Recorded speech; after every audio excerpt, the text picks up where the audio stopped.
Lord Swaraj Paul, you are an inspiration, sir. All those of you who agree with me, please stop eating or doing whatever you're doing and give Lord Swaraj Paul a very, very, very, very big hand and gratitude for being the inspiration for us. Thank you so much, Lord.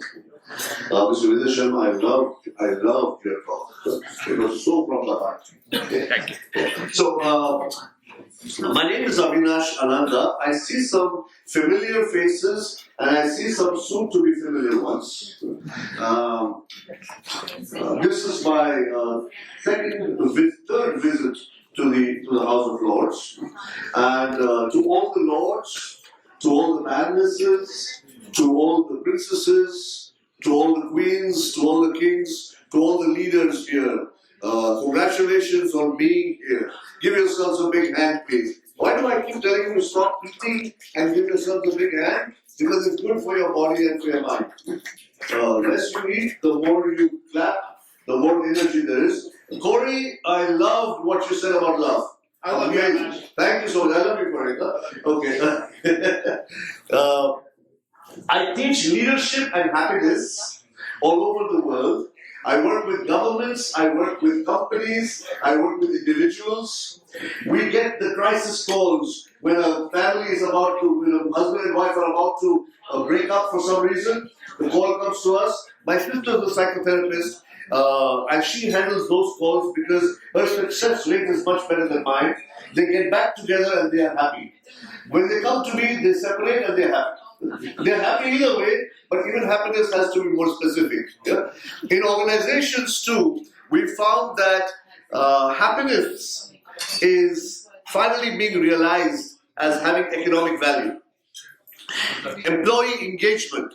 When employees are happy, they work better, productivity increases, then they make the customers happy, then the shareholders become happy. So happiness is no longer just about going to the Himalayas and meditating. Happiness is a very, very concrete metric to be used in measuring progress within organizations, countries, and in individuals' lives.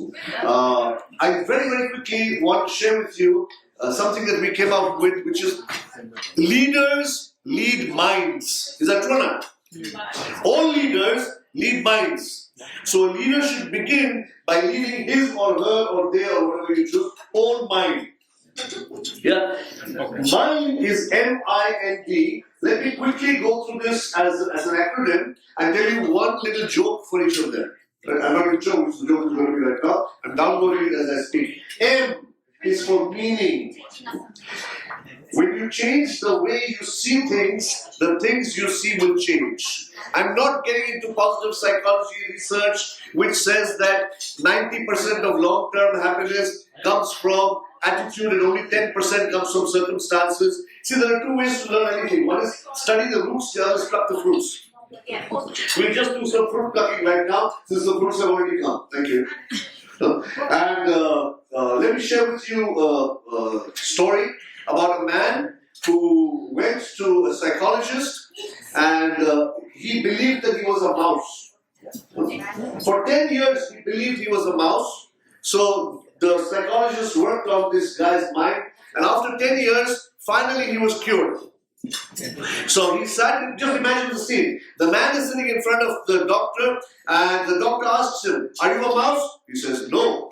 "Are you sure?" He says, "No." He said, "Congratulations, you are cured." "Oh, thank you, doctor." He goes out of the clinic and then quickly comes running back with fear on his face. So he says, "What happened?" He says, "Doctor, there is a cat outside." He said, "Come on. 10 years we spent, no matter how much time you spend training somebody, coaching somebody, treating somebody, people don't change much.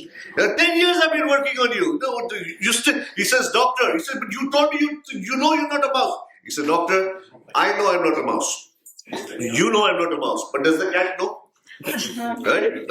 So the reality is very difficult. I just said this. I want to congratulate all of you. We don't know this yet, but we all have another mind.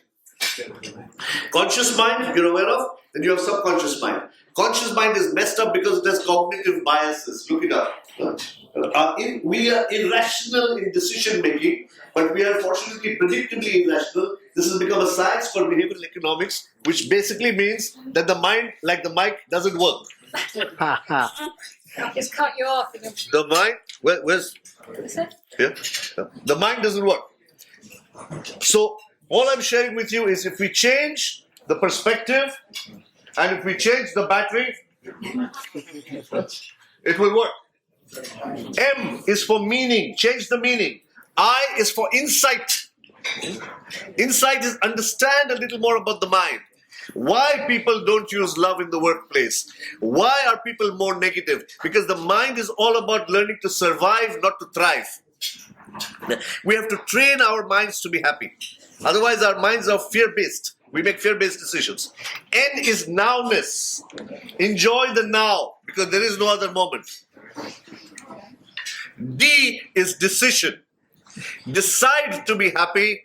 Stop blaming, because once you decide, you realize happiness is a choice.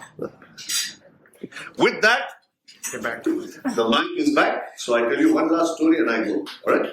The last story is about, what do you want? Funny one or Funny. Inspirational one? What do you want? Funny and inspirational. Funny. Okay, go for it. So the story I share with you is about this man. Sometimes, we complicate things. Life is very simple. And simplification is usually done by the wise. There was a man who was walking up and down like this, like this, up and down. 3 o'clock in the morning, he was very, very upset. He's walking up and down. Just like everybody's walking up and down, he's walking up and down, but he's the only one in his room. 3 o'clock in the morning, he says, I'm very upset. So his wife asks him, what happened? He says, nothing. Does it happen sometimes? People ask you, what happened? You say, nothing. Because we don't like to talk about it also. We're very strong people. He said, tell me. So, okay, listen, I have to give my friend tomorrow, I have to give him 100,000 pounds tomorrow morning. Okay? But I don't have 100,000 pounds to give him tomorrow morning, but I don't have to give it to him, so I'm very stressed. Wife is on the bed, she's a smart woman. She says, go to sleep. He said, what do you mean? I said, okay, give me your friend's number. She calls his friend. She says, listen, my husband cannot give you 100,000 pounds tomorrow. Good night. And she keeps the phone down. She says, now you come and sleep. His turn to walk up and down. Which means don't make everything. People make mountains out of molehills. Can we train our mind to make molehills out of mountains? Because then we'll be able to deal with things a little better.